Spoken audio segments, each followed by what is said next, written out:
Hello, I'm Tara Brabazon, and I'm the Dean of Graduate Research at Flinders University, and welcome to vlog 262. How to submit a PhD early. This vlog comes via request from Angelos. Hello, wonderful Angelos, who has joined us from Dublin. Dublin is one of my truly favourite cities in the world, nay universe. I've had some good times in Dublin, let me tell you. And I've also had some great times in Dublin Airport, as I've had to scramble very quickly for a flight, heels off, running through the airport. So I have a lot of great memories in Dublin. So Angelos, it's great that I've had this opportunity to engage with you and to present this vlog for you. But Angelos wrote to me with really the dream question for many of you. How do I submit a PhD early? Now, Angelos has had some issues with his institution. Now, he's finished his thesis and he's not actually allowed to submit it. So his thesis has been reviewed by internal assessors, his supervisors are very happy, there's some great publications from it, so everything seems to be going incredibly well. But the university's policies and procedures are blocking that submission. So Angelos asked if I would do a vlog to help anyone in this situation. And it's my absolute pleasure to do so. So I'll answer that question, but can I also say, for those of you out there thinking, this is a vlog of wizards, this is a vlog of unicorns, this isn't real, let me also present for you 10 very quick tips this week to increase the speed of your thesis wherever you are in your candidature. And look, I did know that at some point in this COVID journey, I'd receive a request like this. Tell you why. COVID-19, and this is me speaking as a Dean of Graduate Research, COVID-19 has revealed all sorts of surprises and complexity in the doctoral and higher degree space. Now, for some students, it's been a nightmare. Nothing short but a nightmare. Labs closed, the slowing down of data collection, all sorts of ethics modifications. It's been a nightmare. You name it, it's happened. But for others, COVID-19 has radically transformed the time that is available for them to complete their research. So for people using unobtrusive research methods, a lot of digital research methods like digital ethnography, their time available to do research has been increased with no commuting, hours of the day returned to you, efficiency in work and meetings instead of all the nonsense that happens in meetings, you zoom in, you zoom out, and also no travel, so time's not being wasted on train stations, in airports. So for some groups, they gained enormous time, and the research is showing that.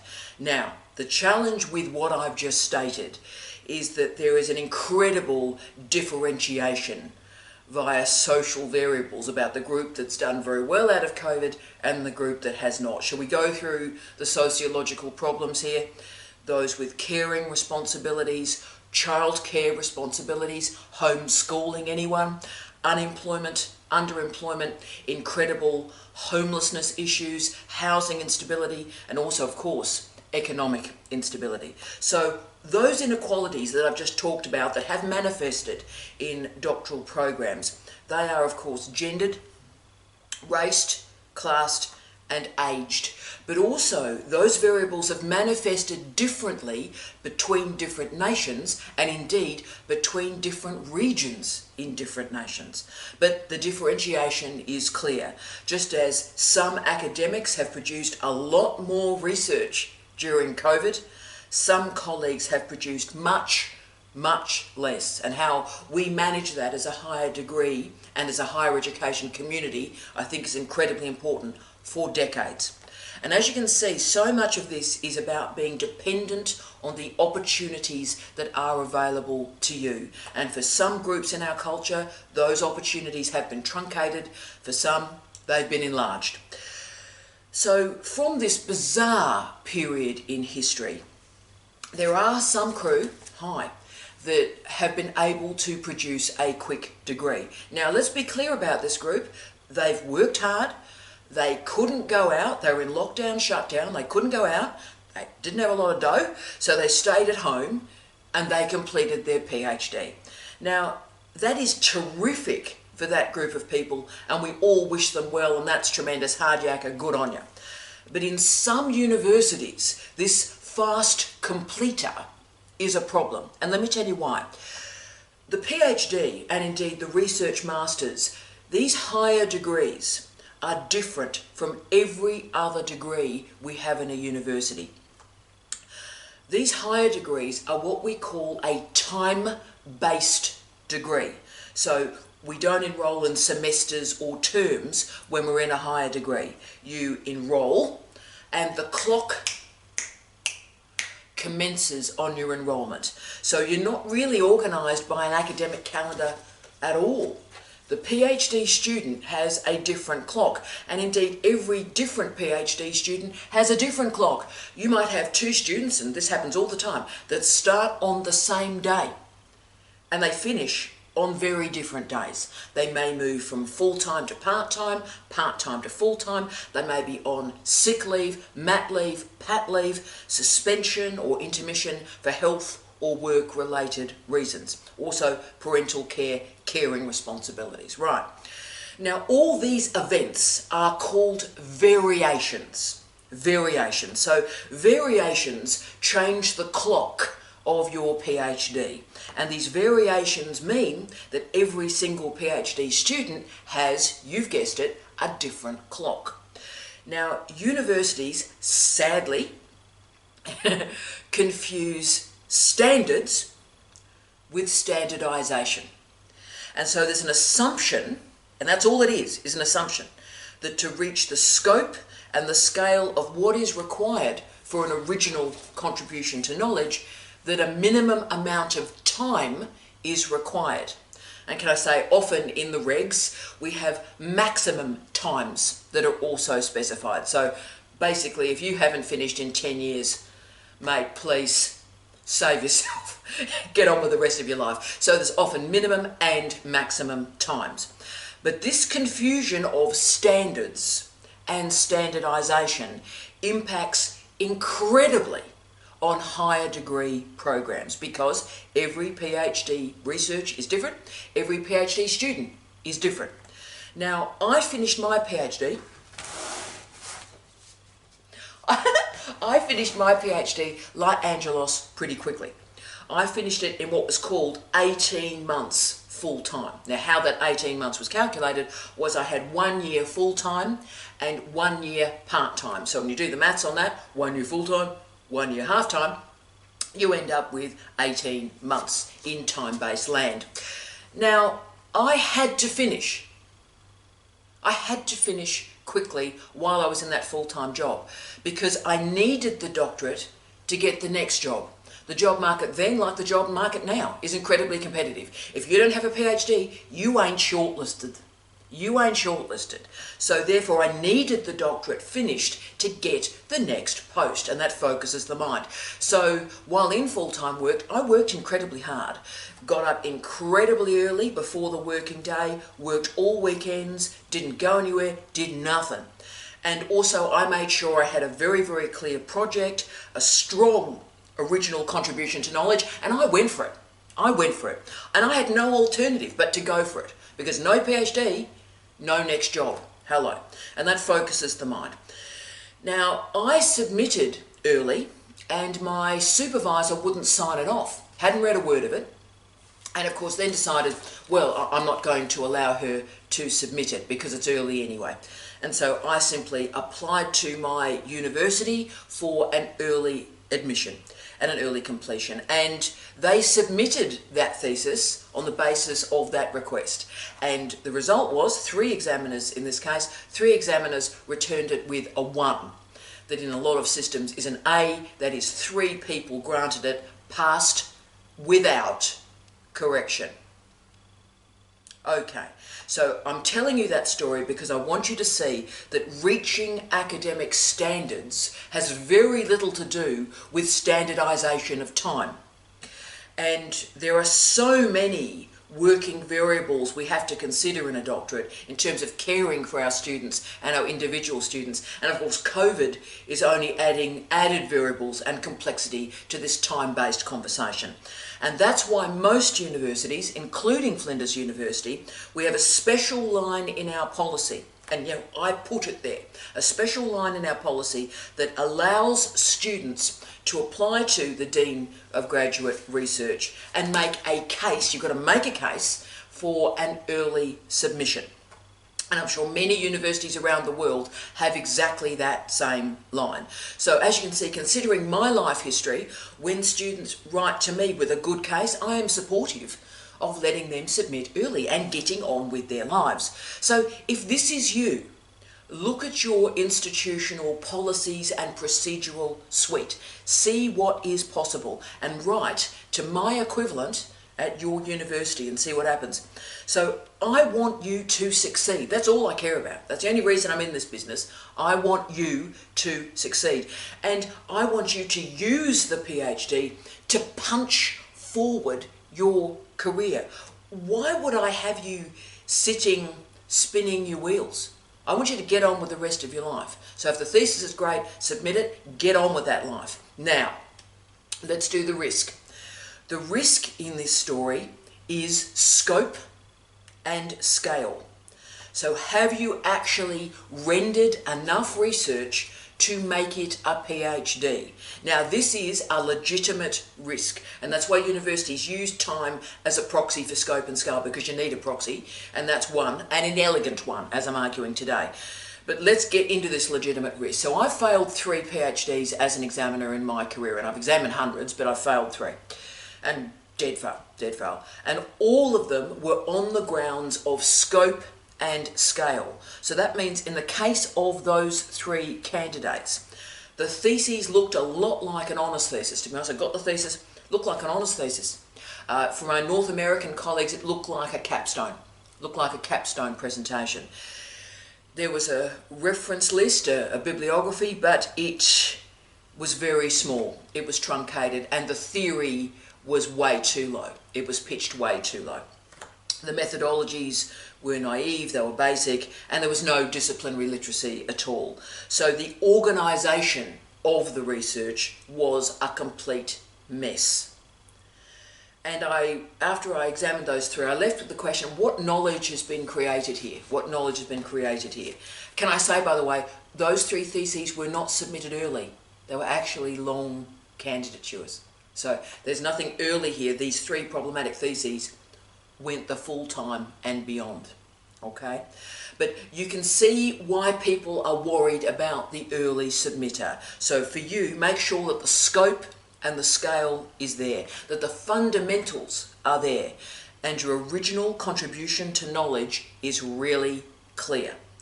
Submit early because you have produced work of quality. Standards without standardisation.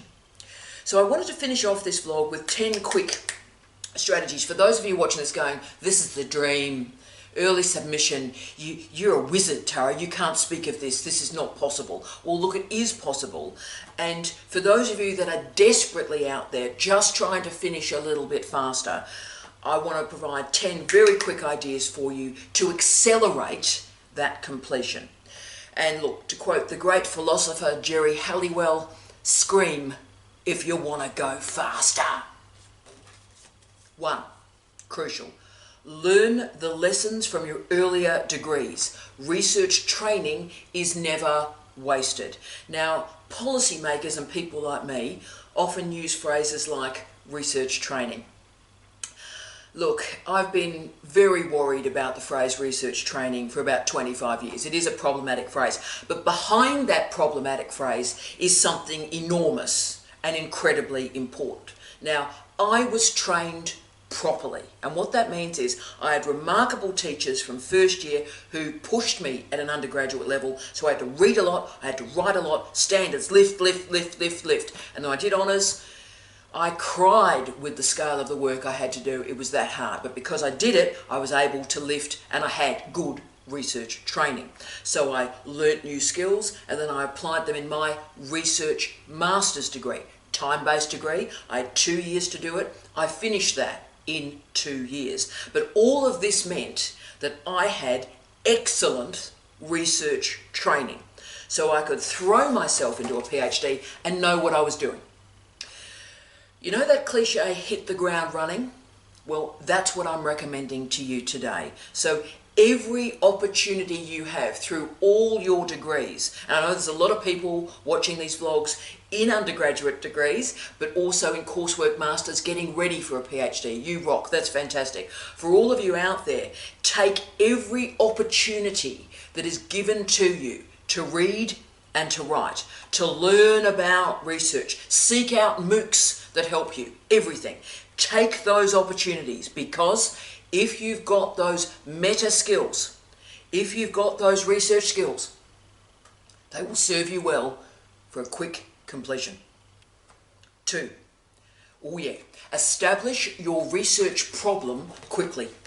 Put another way, have you found the gap in knowledge? So if you want to organise your PhD quickly, locate your research problem. What are you doing here? Locate that research problem as quickly as you can. So cut away the flab, cut away the cul-de-sacs, the outtakes, the remixes. Get rid of as much flesh of the thesis as you can. Get a strong spine. What's your problem? Write it down, and then of course you can configure a good structure to solve that problem. 3, read. Read a lot. Read always. Just read. The other strategy to finish quickly is to use every single day that you've been given between when you're admitted into a program and when your program starts. Often that's 2 or 3 months, can be 2 or 3 days, but often it's a few months. So that 3 months before you start the candidature, before the clock starts, use those 3 months, use them well. So what I'd advise that you do is read the field. If you're going to find that gap quickly, you need to know the knowledge system in which you're going to find that gap. Remember, all examiners start at the back. When we're reading and examining a thesis, we look at the reference list, bibliography first. So every single thing you read is important. So read early, read always, read. And remember, and I'm well aware, before you enroll in a program, there's all these dreadful corporate publishers that have firewalls and paywalls and so forth. Remember, use the directory of open access books and the directory of open access journals. Fantastic knowledge available for free today without an enrollment. Use it. 4, supervisory selection is everything. A great supervisor can save you years. Yes, years. Do they know the field? Do they know how to read? Do they know how to write? Do they understand the standards of a PhD? Now, they need to read your drafts quickly. They need to know how to help you. So check your supervisor before you enroll. Are they intensely research active? Are they active? Do they know the research of your field? Check that they've continued to learn, that they've participated in professional development programs. The last thing you need is a supervisor whose last bit of learning they actually did was like 1994 when they graduated from their PhD. Have they continued to learn to stay up to date with teaching and learning? So make sure there's some evidence that they know what they're doing, or else you're going to be wasting time supervising your supervisors and advising your advisors. 5, use deadlines and milestones to your advantage. Let me tell you something truthful here. The students that finish quickly do their milestones on time. It's as simple as that. Every single day when I arrive at work, I go through the list of students with what we call progression issues. So the long candidatures, they're not doing well. And I go through that list every single morning. And when I look at the issues in that candidature, every single one of those students that has a problem with progressing has delayed a milestone. So they've missed a deadline on the way through. So you know what? Use all those small deadlines to help you. If you've got a deadline for a conference, accept it. If you've got a deadline for a publication, accept it. Make sure that every single word you write during your PhD candidature can be used in that PhD. Make every sentence a winner. Be efficient with every proposal, every presentation, every teaching event. 6. Remember to select a thesis area that is possible to finish.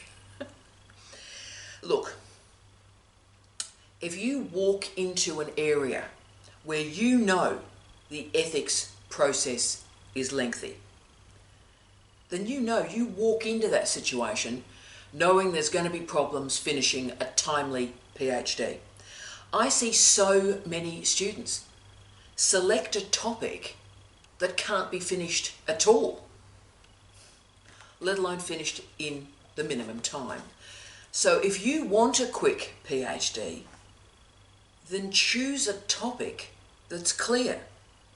Choose a topic that it's possible to finish. Now, I understand that COVID has transformed thousands of doctoral research projects around the world. I get that. But remember, now we know what we know. So if you're enrolling now, you know about COVID. You know the challenges that'll be going on for years managing this particular virus and its manifestations. You know that. So you're going in there with your eyes open. Our crew that suddenly this thing arrived, that's a whole other story.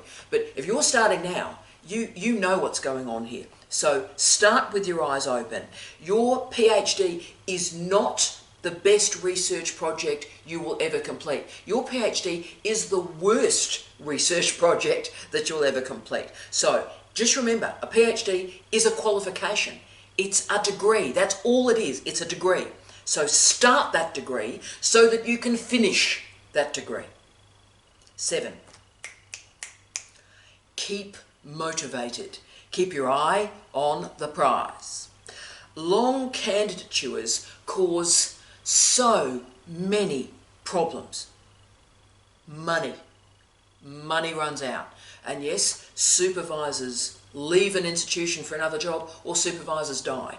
And can I say, this is increasingly an issue because the higher education sector is so volatile that academics are bouncing around the sector. So if you need to finish with that supervisor, supervisors are moving, and they're moving a lot. But long candidatures also create issues with motivation. How can any of us remain interested in something for 10 years? Really? Really? Really?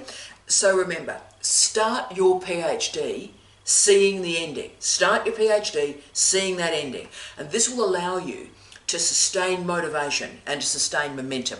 So this is important. You're getting up early in the morning so that you can finish it. So every morning you get up early, that's because you are finishing this thesis. You're getting up to finish. Get up to finish. Get up to finish this thing. So dig deep. Work hard.